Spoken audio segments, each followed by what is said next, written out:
À tous, allez, bienvenue au Beth Midrash de Natania. Alors on y va, on est toujours dans le Chot Sadikim, c'est le 5e cours sur la Gava, sur l'orgueil. Hier, un cours très important, on a expliqué que chacun doit bien réfléchir pourquoi il fait un acte. Tu fais une prière, tu fais une tzedaka, pourquoi tu le fais? Est-ce que tu le fais vis-à-vis de toi d'Hachem ou tu fais pour avoir les compliments des autres, pour avoir un prestige de ça? Et là on continue, ceux qu'on le livre, on est page 15. Agel olam yarzik tova latmo, l'orgueilleux, il voit toujours son intérêt à lui. Mitorka lo itrar, et c'est la raison pour laquelle il ne va pas se fatiguer pour la Torah. Qui lo yachouch, regardez. L'orgueilleux, il ne va pas prendre à cœur le kavod d'Akadosh Baruch Hu. Vous savez pourquoi? Parce que la seule chose qui l'intéresse, c'est le kavod de qui? De lui-même. Rak shodulu haolam shu adam tov. Ce qui l'intéresse, c'est qu'on dise de lui qu'il est un homme bon, il est un homme sage. Ou basé yesh lodai, et ça lui suffit. Tamid samea bemirshal chavero. Et les amis, c'est terrible, les conséquences de l'orgueil. Il est heureux de la chute de l'autre. Vous savez pourquoi? Parce que ce qui l'intéresse, c'est que soit lui le meilleur.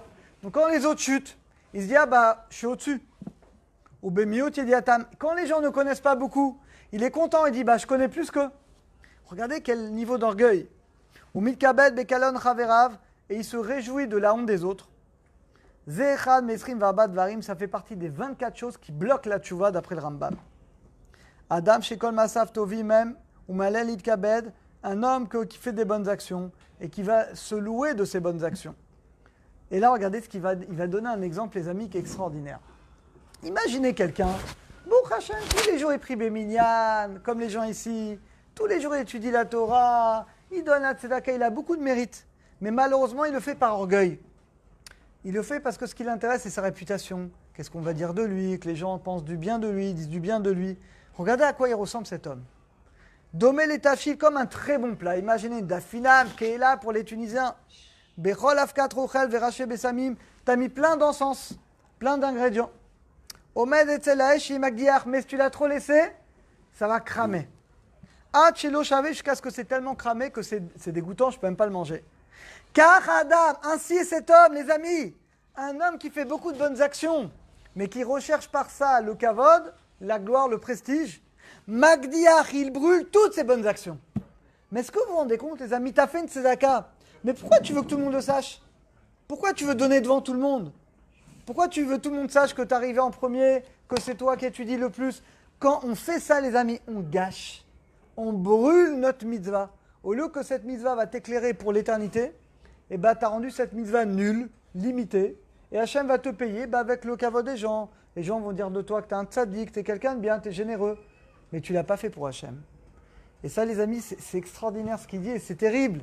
Parce que Baruch Hachem, ici, on est tous des gens qui étudions la Torah, qui faisons plein de mitzvot, mais si on ne le fait pas pour la bonne raison, on brûle nos mérites. Et on arrive à 120 ans, et la grande surprise, tu t'attends à ce qu'on va te dire Baruch Haba, et là, tu te rends compte que tu es nu. Parce que ton mérite, on te l'a déjà payé ici dans la richesse, dans le kavod, dans les honneurs. Amiter bechormato bemasav. Maintenant, il y a des gens également qui vont s'enorgueillir de choses qu'ils n'ont pas. Ça, c'est encore pire. Il fait croire des choses qu'il n'a pas. Alors, il dit En midara, tu n'as pas de mida pire que ça. Allo amur chachamim. Imi chabdin dam shesovrim shu yoda shte masertot. Si tu honores quelqu'un parce que tu crois qu'il connaît 2 traités, tournez la page 17. Et Nodam, il ne connaît qu'une.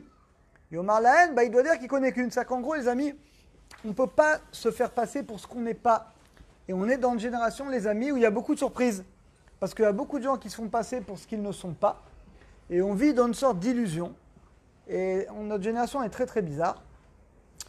Voilà, Kol Sheken, Deloatet, Aolam, à plus forte raison qu'on ne doit pas tromper les gens en faisant croire qu'on a quelque chose alors qu'en fait on ne l'a pas. Da, sache, et là écoutez les amis comme c'est beau ce qu'il va dire. Anachnu mechuavim shikol masenu mechadim leshem aborit. Allez, on va voir comment. Et là on va voir le secret aujourd'hui les amis, comment arriver à ça. On a l'obligation de faire nos actes uniquement en l'honneur d'Hachem. Begalou yobaseter, aussi bien de manière dévoilée que de manière cachée. Vekol masavodat elokim leagial retsono bilvad. Et on doit le faire que pour la volonté d'Hachem. Bilti Ratson, indépendamment de la volonté des louanges des autres et du kavod. Ach Yasa Kol, on doit le faire pour Akadosh Baruch Hu, à Mashkif qui voit notre cœur. comme c'est écrit Ani Hachem Chokerlev, je suis Hachem, je scrute ton cœur. Les amis, là, il donne une clé qui est extraordinaire. Regardez, très simple. Si jamais je me conduis de la même manière quand je suis tout seul que quand je suis à la synagogue, ça prouve que mon acte, il est vraiment pour Hachem. Je vous donne un exemple.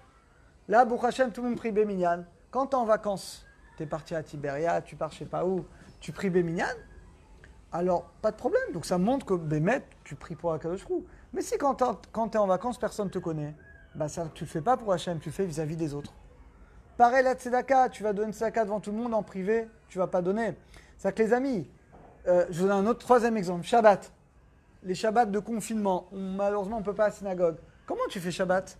Tu mets tes plus beaux habits, parce que l'habit c'est en l'honneur d'Hachem, ou tu restes en jean, t-shirt, polo, et tu passes ton Shabbat comme ça.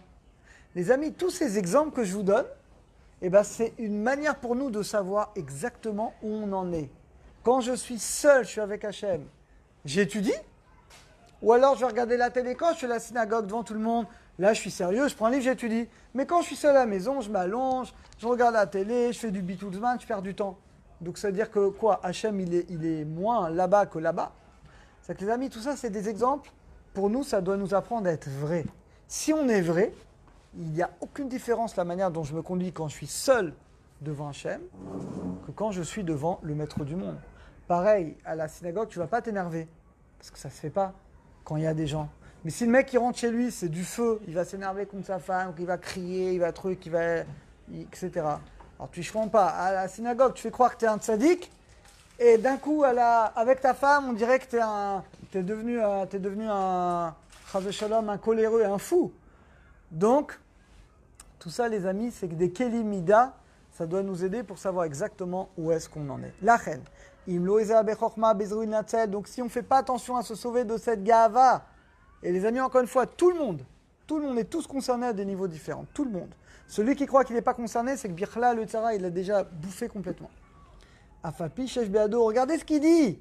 Si quelqu'un, il ne s'est pas enlevé de la gava, même s'il a de la Torah des Masim Tovim, quelqu'un, tous les jours, il étudie la Torah, quelqu'un, il donne la Tzedaka, ou Yoresh Geinam. Bon, je ne vais pas traduire. Il va tout perdre. Qui a Yetzer Oreachlo, parce que le Yetzara, il le fait tomber. Tanot Rayot la vie Adam idegava, il le fait tomber dans l'orgueil. Vete Chormato, et sa sagesse, au lieu de l'aider, elle va le faire perdre du monde. La reine, Alitatzel Natsa Yetzara, donc tu dois te battre contre le Yetzara de ne pas tomber dans ce kavod illusoire. Vezenikra, et ça s'appelle Milchama Gdola, c'est une grande guerre. Kemo, comme on a trouvé un des pieux, Paga Banashim, il a rencontré des gens qui revenaient d'une guerre. Chalelou, ils ont pris le butin. Il leur a dit, vous êtes revenus de la petite guerre, mais vous n'avez pas fait encore la grande guerre. Alors ils lui ont dit, mais de quelle guerre tu parles? Ça y est, on a gagné la guerre. Ils lui ont dit, la guerre avec le Yetzer Hara, c'est beaucoup plus dur. Parce qu'il dit, tous tes ennemis, tes Natsar, quand tu les gagnes une fois, deux fois, trois fois, à la fin, ça y est, ils se soumettent. Aval Yetzer Hara, il ne s'arrête pas. Il va toujours vouloir nous faire tomber dans l'orgueil, dans la recherche du kavod, dans le prestige. Et si quelqu'un a le malheur de te faire une réflexion, tu vas te vexer. Il faut se demander la question de pourquoi on se vexe.